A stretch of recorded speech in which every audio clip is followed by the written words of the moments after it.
recognizes the gentlewoman from California, Ms. Sanchez, for 5 minutes. Thank you, Mr. Speaker. Mr. Speaker, as we come back from the August recess, I'd like to speak on an issue that hits very close to home and to the southwestern states. Yes, the southwestern states. And this is the drought. The drought, in particular, that is facing California is the worst one recorded in history in our state. And I believe it will define this era.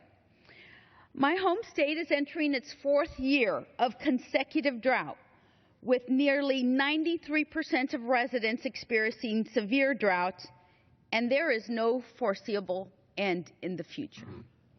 The lack of water in California is so serious that our Governor, Jerry Brown, declared a state of emergency and asked that all residents cut back on water 25%.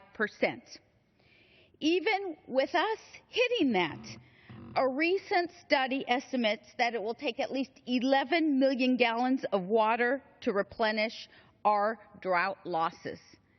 Water conservation and infrastructure is a life or death issue, not just for the residents of my district, but for all of California. Without water infrastructure, farmers in the Central Valley cannot adequately grow and sell their crops, and the price of foodstuff skyrockets. Wildfires rage and destroy acres of property, and state energy production is crippled, and the economy slows, and the list goes on and on. And while other areas of California are just now setting the initial framework for water conservation and recycling projects, my home district recycles almost 70% of the water that we use, both in business and at home. How are we able to do that? Well, when I came here 19 years ago, I championed a project called the Groundwater Replenishment System, and it's located in Orange County. It is the water table underneath our homes.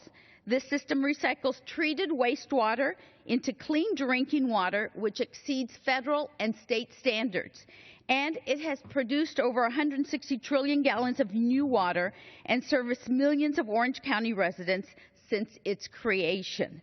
And the system has become the largest reclamation project in the world. In fact, people from around the world and from across our great states come to take a look at how we replenish our water supply. But legislation to fund projects like our groundwater replenishment system, well, it should be common sense to fund those. However, the drought has continued in the past 4 years, and there has been no meaningful action on infrastructure improvements to move water, to reclaim water, to save water. And while residents of California are feeling the effects of our historic drought, this chamber continues to stall on meaningful drought relief and water infrastructure legislation. Back in my home district, I've held numerous briefings about the drought and recognized community members who are cutting back and being more efficient with their water. I recently spent part of this August recess meeting with community members of the Central Valley to discuss water storage and recycling projects. And in this Congress, I have co-sponsored the Drought Recovery and Resilience Act of 2015. It is common sense legislation which addresses innovative water financing, it improves water infrastructure and water management, and it assists in planning for future droughts.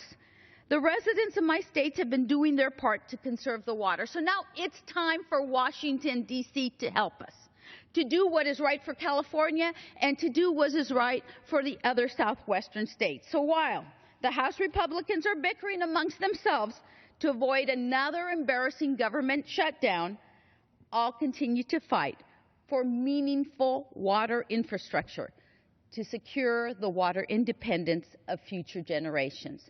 Because with water comes growth. California will grow.